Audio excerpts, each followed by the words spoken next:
It was our celebration meal. The last time I was allowed to eat fries until. Why do you put the camera back on us when the game is starting? Wow, the sound guy is just messing with me, man. Why would he do that? I am just taking a sip of water after a long, exhausting broadcast. Then he just puts the camera on me purposely when I'm drinking. What's the point? So we're at Lucille's, and our waiter comes up to the table, and dude like walks over. He gives us a menu. He's like, "Welcome to Lucille's." I can't even do the voice, man, because his voice was so like sultry and smooth. He was very funny as well. He's like, I was like, "Yeah, can I have ice water with lemons?" He's like, "Yeah, our lemons are imported from Naniwa." He's just saying funny stuff like that, but he's got like the most ultimate like voiceover voice and then Ben is like, that I've ever heard. You've got an awesome voice, man. And the guy's like, "Thanks, I got it at Walmart yesterday." Was the sale for $12.99. It was really, really cool. Yeah, funny guy. I was asked him if he was interested in doing some voiceover work. So maybe one day you guys will hear John, John Merchant was his name. That's such a cool name, man. All right, man. We see a 13 pull for Zenio once more. Naniwa scouted it. He should know. He's still keeping the probe here, though. Don't tell me you're going next first now, Naniwa. That would be a little bit too risky. Ben, what is Naniwa doing? Because I think against 13 pull and Entombed. Yeah, this is risky. Maybe not piecing it together quite like he should. If Zenio makes like Nexus first. Wow, if Zenio makes like 6 to 8 lings, yeah, that's a big deal. Is he saving Larva? Kinda. Queen.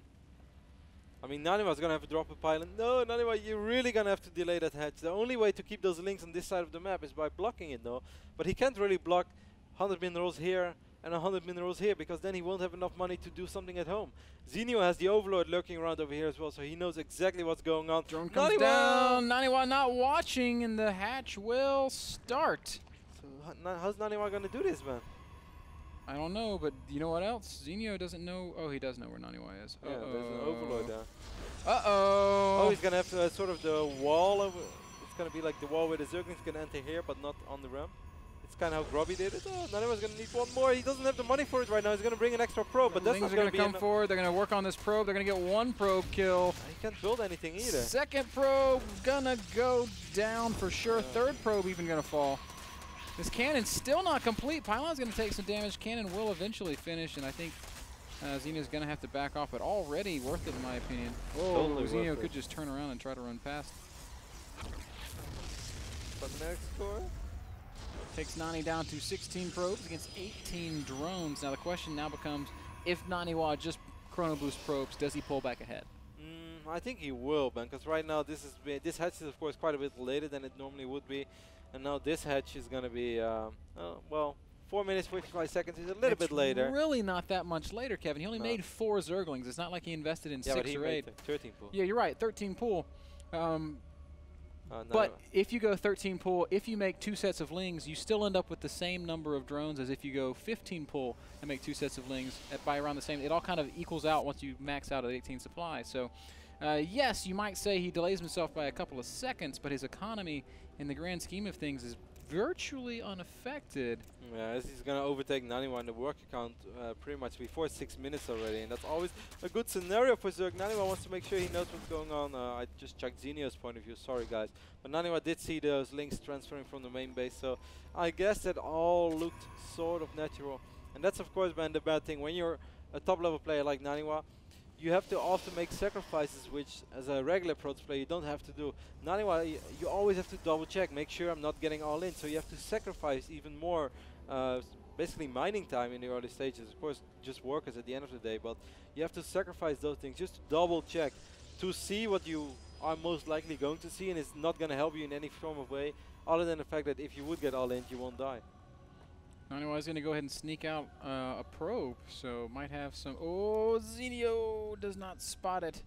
And Naniwa is not actually going anywhere with that probe. He's just sending it over to third base. It's still going to help out if he can get 3 gates up before Zenio spots it. Yeah. All I mean to say is that he's not actually getting crazy aggressive. He's just playing aggressive macro. Aggressive expansion.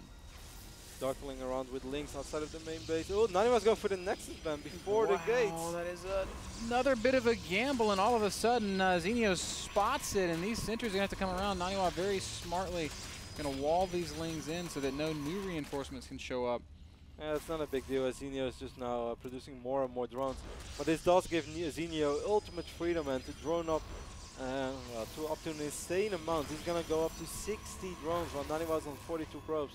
The good thing, of course, for Naniwa is that he is going to go on 3 bases pretty quick as well, but he's going to have to make something happen because at the end of the day, Zenio is just going to outmine him. Yeah, Zenio has so much freedom right now, like you were just talking about. Naniwa only producing sentries, and there's just not a whole lot that he can do with those sentries immediately. I mean, we've seen some really cool sentry immortal pushes, but those don't really fit when you're going fast 3 Nexus before Robo. Naniwa once more, Ben, going up to quite a few gates before he does anything else. I would love to see, I don't know, I would love to hear your opinion about it. What about these 6 gates? He's getting a Twilight Constant now as well. Then just, let's say, go up to 60, 65 probes, double Robo, Colossus on these positions? In these positions, yeah, I can sort of dig that. Man, I would love it if Zenio plays Muta from here. Because Naniwa is going to be really, really spread out across these 3 bases. Entombed is not really a great map for Mutas, though. You're right. Once you kind of commit into a base, you're sort of, you're going to take some damage coming and going. But this is 3 places to defend. Why 3? Because it's 3 bases. Yeah, but how can you go into the main without going past the first base? Well, for instance, if you're going to put your stalkers in the natural, now they have to go all the way around this crazy whatever layout that Naniwa's working to get back up into the main, and then you just dance down to the main into the 3rd base. Like, that's a lot of ground movement to cover a small amount of airspace, is what I'm trying to say. Yeah, that's true. But I still feel that Entombed is a map where you basically only have to cover 2 places. You cover here, and you cover over here, and then it's going to be very hard, because if Mutas go over here, they're either going to take an insane amount of damage by flying out to the left or to the north. So they're basically trapping themselves in. We do see the first Mutas in production, Ben. I'm not sure how good Naniwa is against Mutas, so we are going to see that if he spots it in time and gets the cannons up, he could do very well. But the biggest problem is, well, it's not even a problem. Normally you would say it's good that he doesn't have a Robo, but this also means that no observers and not seeing those Mutas coming in time, that's going to be pretty hard. Yeah, that is a bit of a bummer. Also a bummer that he didn't research Hallucinate this game, because that could have sort of acted as a bandage for that lack of observer. First Mutas are popping out now. We are going to see just how effective Zenio can be. The good news for Nani is he's got Blink finishing up, so it's going to give him a lot more mobility than he would otherwise have. 78 drones against, well... but the scary thing here is if that whole army moves, Lings are just going to run right up. Naniwa. These are not big enough Mutas. The first group of Link stocks are going to be able to deal with this. Blink! It's not done yet. Blink's just not quite Good finished. warp in there. It's a great warp in. But here we see kind of what we were talking about. Zenio's going to really cover a lot of ground space. Zerg, that is a great just preemptive force field by Naniwa, covering that ramp to keep Lings from running in, and I like that a lot. Here we're going to see the dance, but Naniwa's doing this very well, and having Blink is just awesome. And like you're talking about, Kev, those Mutas a little bit trapped right now. This is the Mutalisk version of Hotel California. Actually, the Stalkers are able to get shots off. Naniwa, if you would have still had your Stalkers there, you could have got so many free shots off. He's still going to get a few. Picks off a Muta or 2 in the process. Worker count is still 65 probes, man. Yeah, 8 workers killed in total this game. It was relatively ineffectual. I was very surprised that those Stalkers were able to reach those Mutas over here. Yeah, this is like plus 7 range Stalkers. What the hell? I would love that upgrade, man. Zenio quickly transitioning over into Infestors. Hive hasn't started up just yet, and his upgrades are really, really bad. He's just now starting +2 melee, has no armor upgrades. So these Zergling units making up the brunt of his ground force are going to be incredibly mediocre. What Zenio is doing that I think is really smart is he's making a lot of spine crawlers. And Nani, he's not got a Robo. So he doesn't really have a good answer for the big spine crawler wall. Exactly. That's my biggest worry for Naniwa as well, as he's wiping in more and more gatesmen, so he's going to try to do it with gateway units only. It's just going to be an insane amount of Infestors, I feel. Infestor Ling, and of course the Lings are so cheap. And the Infestors, if they hide behind all those spine crawlers, they're going to be hard to take out. Naniwa wipes in 9 more stocks, man. It seems like He's going to try to make something happen over here. He could potentially force field, but no, that's not going to be in time. I love that he's using this sort of back door to slide around the bottom half of the map. If only he had high ground vision, that he could blink into the natural. How sick would that be? Oh, that's a really good point. He has no way of seeing up onto that high ground. And also critical, Zenio could fungal from the high ground if he's quick with his reaction. This is going to be quite risky. I mean, army-wise, Naniwa's army is way stronger, but the spine crawlers is really what it does. This is almost like Terentius. Look at this. It's 23 spines, man. Yeah, it's Terentius versus Phoenix. Ridiculous number of spine crawlers. Still nothing on the map that can see up, Kevin. Oh, no that's a sick Stargate. And like we were talking about, the fungals are just so devastating against this gateway-only army, and Naniwa might be making a huge mistake. He's really committing to this attack. Zerglings are going to swing around from the back. Naniwa, why are you forcing this? Maybe he just feels like if he lets the game go on much longer, he's not going to be able to deal with the Brood Lords. I would really love to see Zenio go up to the high ground. +3 is almost ready as well. He's getting 2 more icons. Naniwa, if only he had something that could look up that ramp. Would make More stalkers coming in right now. Would make a world of difference, but there's just nothing at all. So many spines, so please don't go into here. This is the extreme nightmare. You might as well just go all the way to the left. No, he's going to try on both sides. He has a ton of zealots, but how many infestors do we have? And we still have 14 infestors against all these zealots. Yeah, zealots are going to charge in. They're going to do a lot of damage very quickly. They're actually getting up on top of the infestors. Zenio miscontrolling this pretty substantially. Now he's going to drop infested Terrans. No energy for fungal. Greater Spire not done. These corruptors are going to be completely useless supply. And Naniwa might have just made it work, Kev. 14 roaches are on the way, Ben, and there are still so many spine crawlers. A couple of big fungals going down. They're not quite overlapping like they should. Corruptors are not really being useful. Those last remaining Mutalists joining in the fun as well. Naniwa does have high ground vision now, Ben. Finally can warp in up here on this high ground, and this is really dangerous for Zenio. He's got 180 supply, but where is it? Yeah, roaches are on the way. 14 roaches. Now the Overlord's coming in as well. That is a huge fungal, but there's just not much to follow it up. Roaches and Lings streaming out. Naniwa's going to have to control his units exceptionally well right now. Blinking down to the low ground are those stalkers, and with that, they're going to lose that high ground vision. A couple more of them are going to take fatal shots. Zenio is just still pretty damn rich.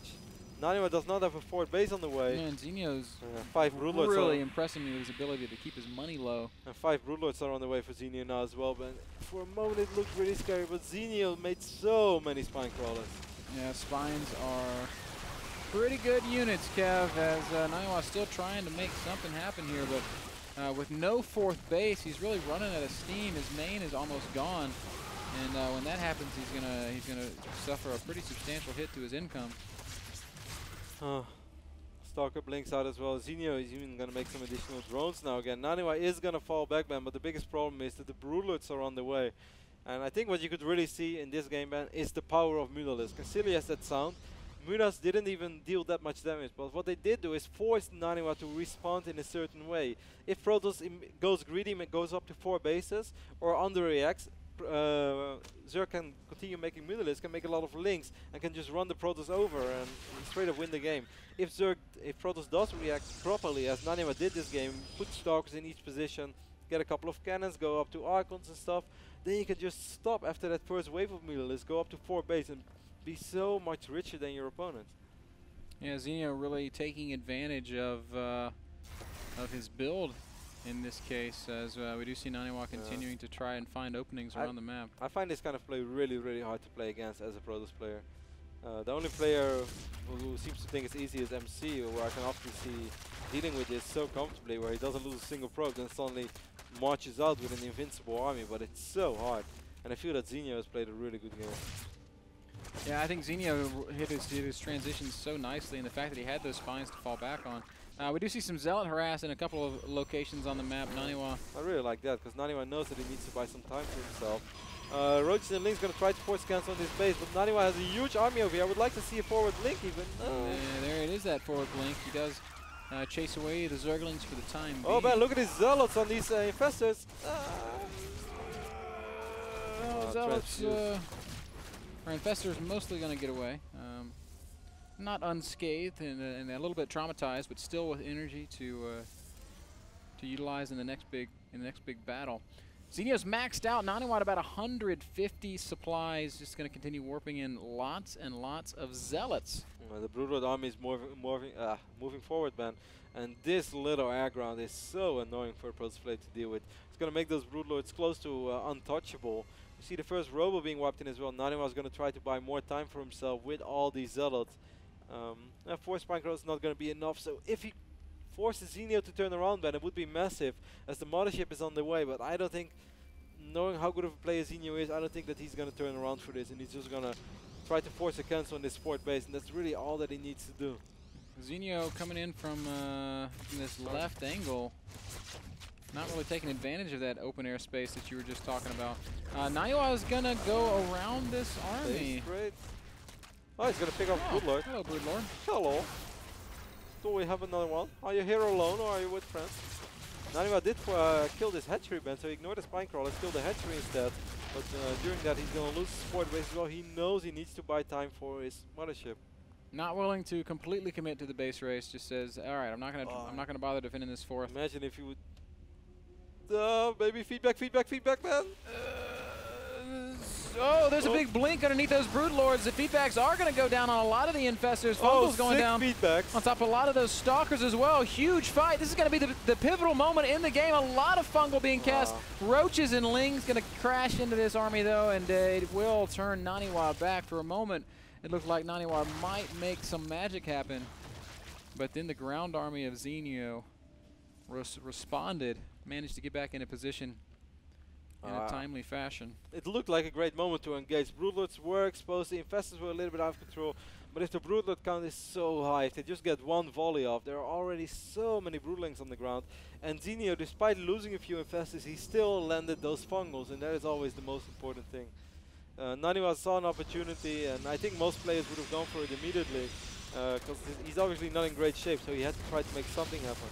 Unfortunately, it wasn't enough. No, I don't think it was, as Naniwa is now in a really awkward spot. Going to come and try and engage these broods once again. More big fungals going down. There's no detection with this army, Kev. Cool. So once the energy runs out, I don't know that Naniwa has, or Zenio has a way of dealing with what's down below that mothership. Here comes it. Oh no! That's a pretty massive vortex. A lot of infestors getting caught in that vortex. Naniwa would only have the money to bother. Somebody still. There's really nothing that can Great detect blink close. here by That is Naniwa. a huge blink underneath these Broodlords. Vortex about to expire. Everything's so clumped up. Zenio is going to drop some big fungals and some infested Terrans on top of the Stalkers. Naniwa's making this so close. 120 supply to 110. But the problem, Kevin, is the money, the ability to remax 8 Corruptors, 40 Zerglings on the way for Zenio. Nothing in production for Naniwa. He can maybe afford 5 more Stalkers. But that is about it. This Nexus is almost up there, so he's at least going to be on one more mining base. But look at Zenio. This is just the beauty of Zerg. Once you have money, you just drop a couple of hatches all around the map. And he still has this base as well where he rebuilt it. He was mining from this one all along comfortably. Naniwa is going to take out the spawning pool over here. But wiping in 5 zealots is actually a pretty big deal for Naniwa right now. Very expensive investment. He'll kill the spawning pool. Zenio's just going to be like, all right, well, I guess I'll have to make roaches. Lings. Yeah, Link's trying to get into that 6 o'clock base. Ling. Not really Ling. Not really getting too much done there, Kev. Ling. Zenio's creep spread just fantastic. He's got great vision of the map. Makes it very difficult for Naniwa to actually do any pushing.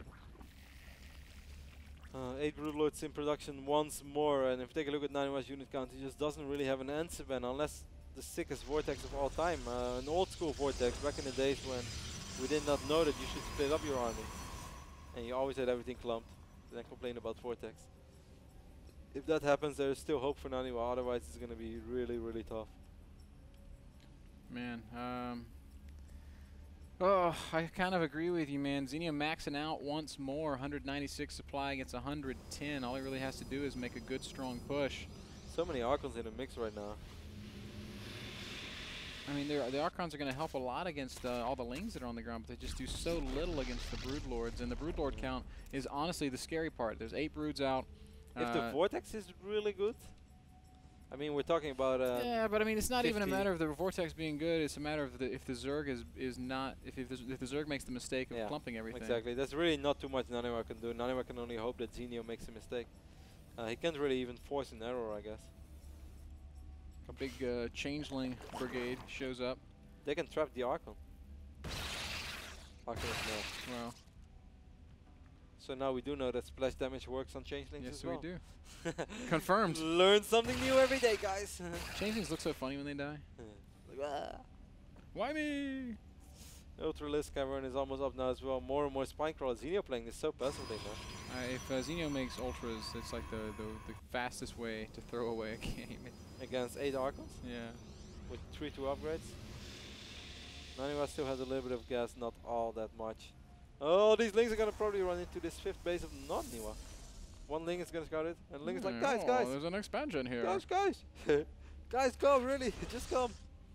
That's more importantly, man, the real scary part of this army is coming in the fray as well. Yep. Juggling to the overmind. We almost have. Oh, there's Lings here. No, the Lings are not here. There's gonna be one High Templar here. I can see that Templar perhaps landing a 6th Storm. Naniwa's army slowly but steady is climbing, man. And as you said, this army is so Ling heavy. If Zenio messes up the army control and Naniwa lands that Vortex. It's possible. It's still pretty unlikely, but it's definitely a possibility. Those Broodlords are pretty clearly on a single hotkey, and if like right now, Naniwa season is just waiting for that perfect opportunity. Yes, there is Neural, so Naniwa's gonna have to be very careful about that as well.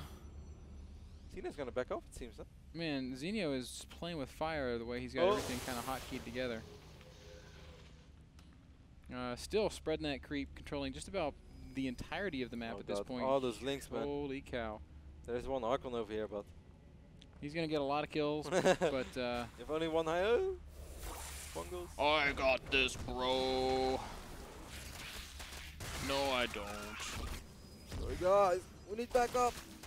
Zealot thought he's like standing behind his big brother. It's like, oh man, this job's easy.